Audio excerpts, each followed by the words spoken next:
गवसेना, तेज आपुले पाहुन काळजी पडली देवाना। कुठे जाहला जन्म सद्गुरु होणा गवसेना, तेज आपुले पाहुन काळजी पडली देवाना।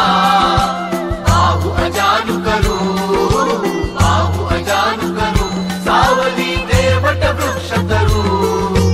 गुरु महाराज गुरु स्वामी समर्थ सद्गुरु, गुरु महाराज गुरु स्वामी समर्थ सद्गुरु। जिथे लागले चरण आपुले तिथे क्षेत्र झाले, अक्कलकोटा वैकुंठीचे रूप जणू आले। जिथे लागले चरण आपुले तिथे क्षेत्र झाले,